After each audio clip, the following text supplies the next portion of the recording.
Guys? K-Dog's Kennel coming at you with a very special video live from my office. I'm actually on my last break at work, so wanted to come up and knock out my predictions video for WWE SummerSlam 2024, which takes place on this Saturday. You can't call it a pay-per-view anymore. They're now called PLEs.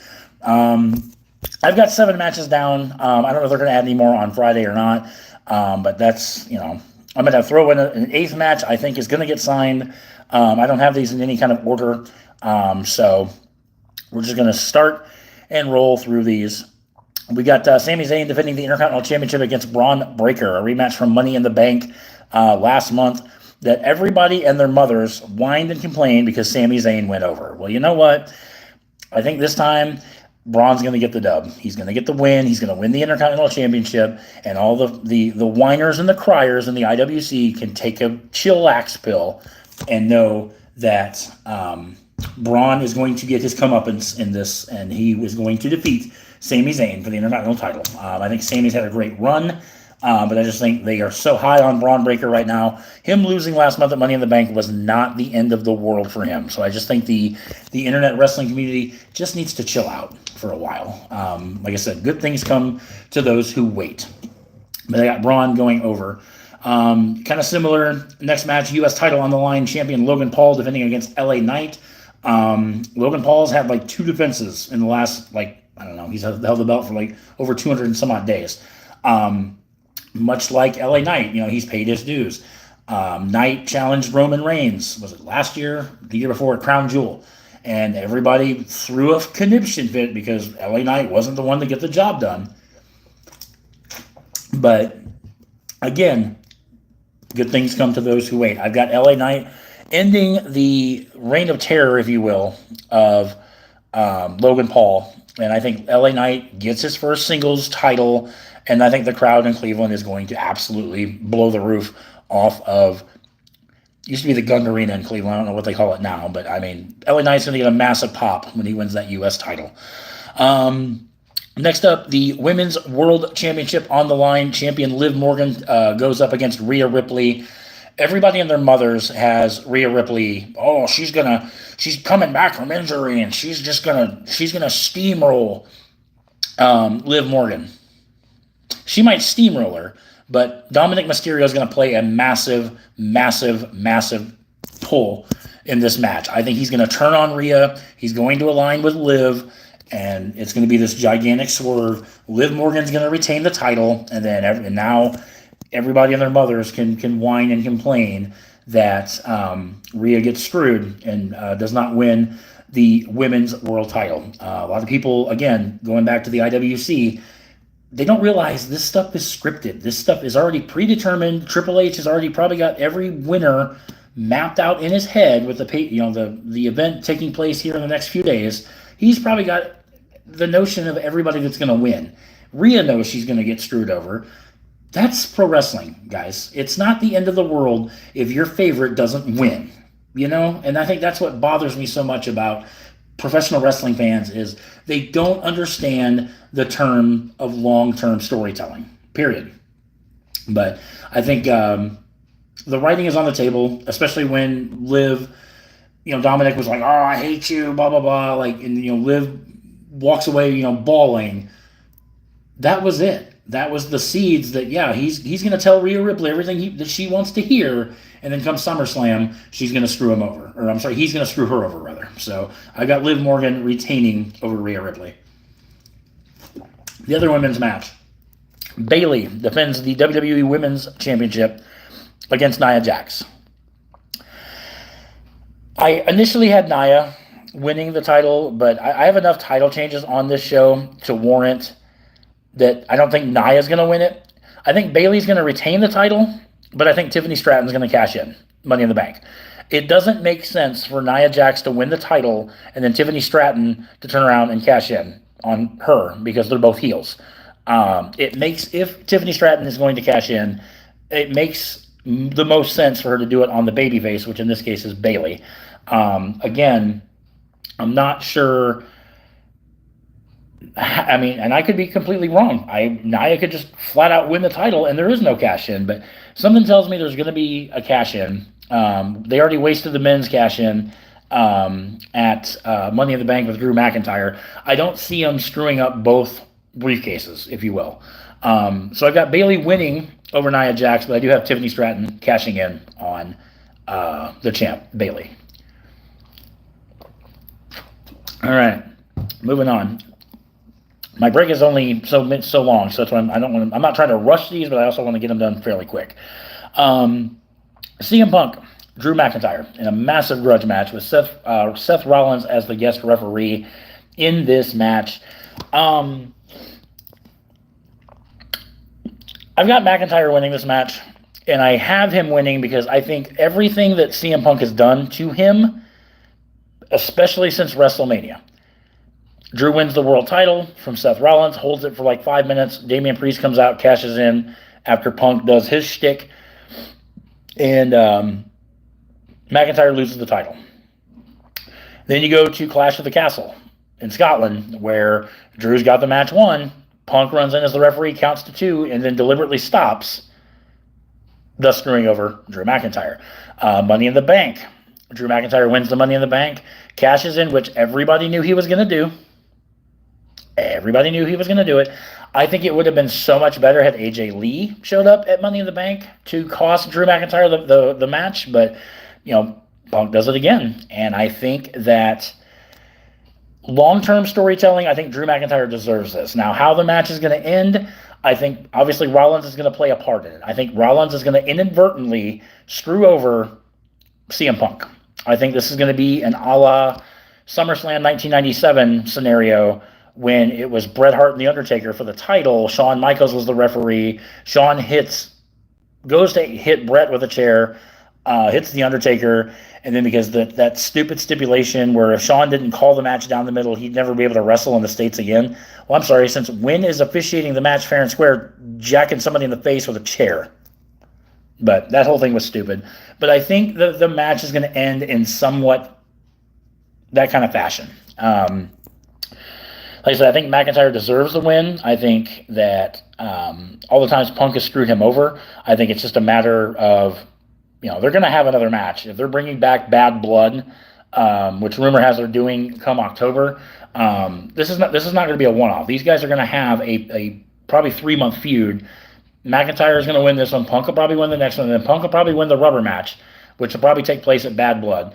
Wouldn't surprise me if it was a Hell in a Cell match, just because Bad Blood always had, there was only 2 Bad Blood, well, actually 3 Bad Blood events, and all 3 of them had a Hell in a Cell as the main event. It just makes sense to me if that blow-off match is inside Hell in a Cell. Of course, after the Rollins and the late Bray Wyatt, The Fiend, their match in 2019, that the match got stopped due to excessive, Seth was beating the shit out of him and, that sort of thing. But, yeah, I've got McIntyre winning this one with inadvertent help from Seth Rollins. So, you can let me know in the comments what you think on that. Next up, Damian Priest takes on Gunther for the World Heavyweight Championship. I want nothing more than Gunther to win this match. And I'm going to pick Gunther to win the match. Nothing against Damian Priest. He's had a really nice run from April to August. He's had a 4-month reign with the title, or almost 4-month reign. By the time SummerSlam gets here, it won't be quite 4 months. But I think Gunther needs to go over clean. He needs to go over with no interference, with no shenanigans, no nothing. I could see, maybe Finn Balor coming out. They've been teasing dissension in the Judgment Day for quite some time. Finn Balor comes out maybe trying to help Damian retain. Maybe he'll be inadvertently be the one to cost him the title. But I really think this match needs really, again, no BS, no interference, no nothing. It just needs to be a straight up Gunther needs to win the title, and he needs to win it clean. And that, I think, needs to set up Gunther versus Ilja Dragunov at Bash in Berlin, which takes place at the end of August. Regardless of how they do it, where they do it, that just needs to be where they go with it. But I think Gunther needs to win the title. Not saying he's going to have, he needs to hold it. I'd like to see him get through WrestleMania holding the title, given that he's the longest running NXT or the UK champion or whatever that was. I don't even think that title even exists anymore. And longest reigning Intercontinental champion. I mean, the guy deserves the title. You can argue all you want. Gunther deserves to be the world champion. And I really, when he won the King of the Ring, I really thought they were going to screw him over. They were going to have a rematch with Randy Orton. Orton was going to win the match and basically take Gunther's spot. Thankfully, they didn't do that. Gunther keeps his spot, and the build has been amazing between the promos between them both in the ring, between Damian and Gunther have been absolutely phenomenal. This is going to be a sleeper match, in my opinion, but I got to go with my gut. I got to go with Gunther to win this. And then I've got Cody and Solo. But before I talk about the match, I think they're going to throw together at the last minute, which it could be even on Friday on SmackDown, because we still have to get through that, is going to be DIY against the Bloodline. Bloodline won some kind of a match on last Friday to become number one contenders for the tag team titles. I look for them to throw that last minute at SummerSlam. And if they do that, I think the Bloodline's going to win it. The Bloodline is heading for a monumental, I don't want to say implosion. I mean, it's already imploded, especially with everything that in lieu of, which we'll get to in the main event. But I think the Bloodline, if they do it come SummerSlam, I think the Bloodline's going to win the tag team titles. DIY, I don't want to say transitional champions, but the Bloodline was always going to get the tag team titles. It was just going to be a matter of when. And I think the time to do that is honestly going to be at SummerSlam. Give Tommaso Ciampa, Johnny Gargano, give them a big moment on even though it's not pay-per-view. Give them a moment, on a WWE, on a big show. This is the 37th SummerSlam, I think. But give them their moment. Even if they drop the titles, give them their moment. What would it hurt? But I look for that match to get solidified this Friday on SmackDown, which leads into the main event, Cody Rhodes defending the WWE Championship against Solo Sikoa. To me, this is almost the easiest match to predict. Cody is not going to lose the title. Everybody and their mothers thinks that Roman Reigns is going to come back at SummerSlam. I disagree. Roman's coming back. I think SummerSlam is too obvious for Roman to come back. I look for Jimmy Uso to come back before Roman Reigns, to side along, reunite with his brother, and then Roman comes into the fold sometime over the fall, which is going to set up Bloodline versus Bloodline type. That's going to be your War Games match come Survivor Series. I think over the next couple months, it's going to get revealed that Solo Sikoa is working for someone else. Can you guess who that someone else could be? I can. The Rock. They were going to do Roman Reigns and The Rock this year at WrestleMania 40. But due to the backlash that they got for it, never happened. What better way to set up a Roman Rock match at WrestleMania 41 than The Rock being the head guy, the final boss, that final boss character that he created in the weeks leading up to WrestleMania 40. That's the guy Solo's answering to.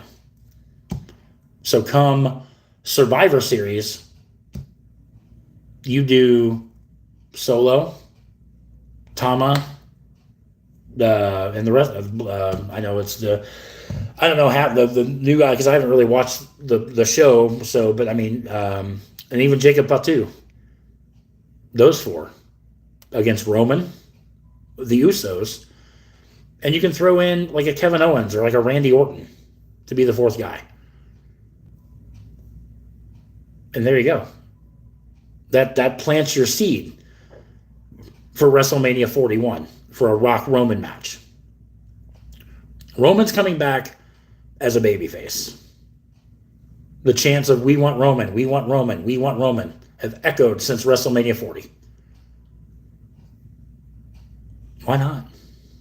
Why not? Why not pull the trigger? that's, if I'm booking this, that's what I do. I do.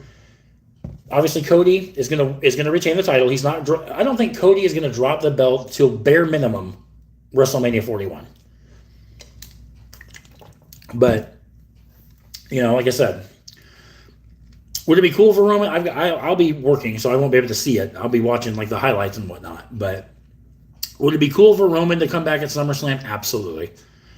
I just think Roman coming back at SummerSlam is too obvious. But who knows? Like I said, I think Jimmy, as I said, I think Jimmy comes back before Roman. And then we'll get Roman, whether he comes back at Bash in Berlin. I don't even know what the rest of the schedule, I don't know if they're even doing hell with Bad Blood coming. I don't know if that's going to take the place of the Hell in a Cell pay-per-view. It should. But Roman will be back just in time, like I said, and I could be completely wrong. So, but as I got Cody winning, so basically just recapping it. I got Braun Breaker beating Sammy to win the Intercontinental title. LA Knight beating Logan Paul to win the U.S. title. Liv Morgan retaining over Rhea Ripley thanks to Dominic Mysterio. Bayley retaining over Nia Jax with Tiffany Stratton cashing in. Drew McIntyre to beat CM Punk due to unintentional interference, if you will, by Seth Rollins. Gunther to win the World Heavyweight Championship. Like I said, you got to pull the trigger on Gunther. It's just his time. It's just his time. And then Cody Rhodes winning over Solo Sikoa for the WWE Championship. With Jimmy Uso returning, I wouldn't rule out a Roman Reigns return. Again, I just feel it's too soon. So that being said, guys, there's your video. Just want to say thank you to everybody for their support. As of late, we have hit a massive surge on the channel. We're up to 182 subscribers. I love every single one of you. Thank you for the time you take to watch this crazy guy make videos. Also, a huge shout out to the FTCC community. FTCC is a gaming community that I co-founded along with several other people, and to see us grow the way we grow is amazing. So to Big Baby J, Holly's Adventures, I'm Not Great, Plumberry Delicious, Iris, there's a lot of others. We've got 68 members in our Discord. This video would be like 10-15 minutes longer reciting who is all in there. But I love you guys. I'm blessed to do what I do. I'm just a simple guy that plays video games, and I really want to get into doing these wrestling predictions at least. And the nights I'm able to actually watch it, even do a review, even as much as even doing a watch along. I'd love to do that at some point if I can get my PC to where it actually runs. It could go like a 3 or 4 hour stream. I'd like to do that, but like I said, I got to make some upgrades to my PC to make that to where I could do that. But like I said, the future of the channel is bright, and like I said, I love all my subscribers, I love all my viewers. So I'm gonna go ahead and wrap it up so I can finish this night up. So thank you guys for watching. Tomorrow, more Elden Ring walkthrough. We're getting toward the end of the base game. And I've also got some stuff planned with Holly's Adventures. We're either going to be starting Diablo 3 or I might be recording on her channel some Dark Souls 3. I don't know. We haven't really talked about it, but we will come tomorrow. So like I said, that's the video. Make sure you guys subscribe to the channel. If you've not done so already, please give that thumbs up video a view. And if you do subscribe to the channel, make sure to click the bell. That way you can always be notified when I go live. That being said, guys, take care. Have a good one. And we'll see you guys tomorrow in the next video. Take care.